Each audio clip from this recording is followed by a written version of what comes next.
Hello everybody, Gilligan Kruger 0829 here, and welcome to another quick Deadliest Warrior review video. Today we're going to be looking at the last episode, which pitted Ivan the Terrible from Russia against Hernan Cortes from Spain. And let me say it right now off the bat, I loved this episode. It's been one of my favorites of this season. I would easily compare it to Genghis Khan versus Hannibal. I really liked it that much. But I don't know. It's for many reasons. Firstly, I did call this right on Cortes. I thought he would win, and he did, yes. But let's take a look at the testing.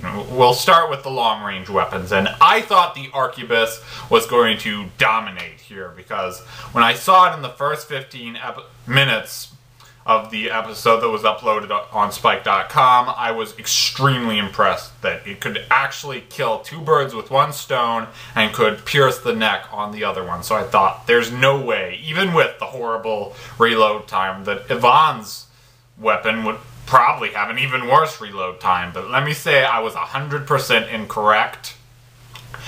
The Pishal did win for it.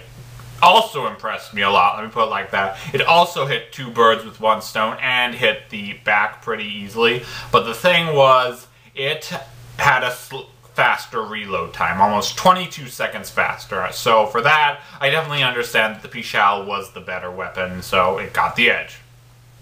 Next we moved into the swords, and this was the category that kind of confused me a little bit. Not so much on its own, but in its relationship to another episode of the season, and I'll go into that in just a moment.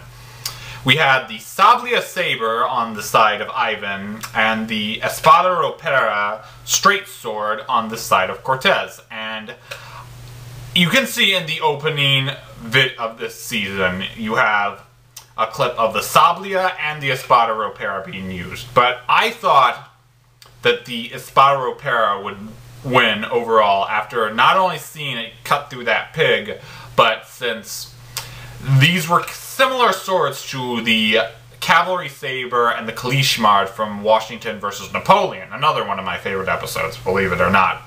And in that one, the Kalishmard won because it could both parry and thrust, whereas the Cavalry Saber was really good at slashing and thrusting, but not really blocking, or something along those lines. So I was actually surprised when the Sablia got the edge, but when I stopped to think of it, it is more effective on horseback, and these two warriors would probably be on horseback a lot, so once I thought of it, it's really no surprise, just saying that right now. But then we get on to my favorite test between the medium range weapons, where we've got Ivan's Bardiche and Cortes's Alabarda, or halberd, which, let me say again, I love this weapon. I loved it in Pirate vs. Knight, and I loved it in Vlad the Impaler vs. Sun Tzu. And it's obvious it got the edge because it's more versatile. It can stab, cleave, and hook. But what was weird about the testing of this for me was Vlad, the Ivan expert, took multiple swings on the first torso, or ballistic shell torso body, there we go. And that factored in fatigue. You could see he was getting tired when it didn't really seem useful for me, since he kind of went through the neck on the second swing. Why waste your energy? I don't know, it looks intimidating, I'll admit it, but it just seemed pointless. But overall, even with that, I still thought the Alabarda would win, just because of its versatility. So edge Alabarda all the way. Still probably my favorite mid-range weapon on the show so far.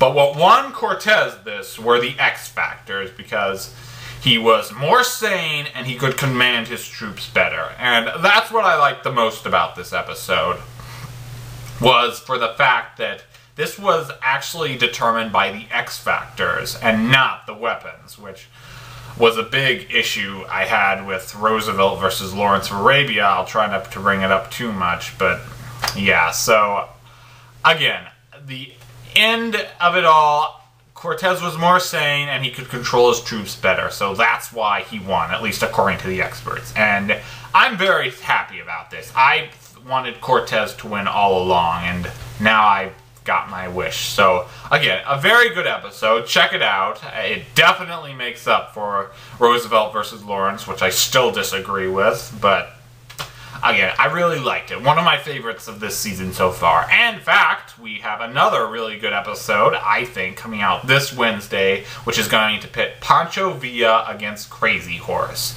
So essentially, Indians versus bandits, which I think is really cool. And I'll get a prediction video of that up soon. But I will post a link to the first 13 and a half minutes of the episode in the description bar here.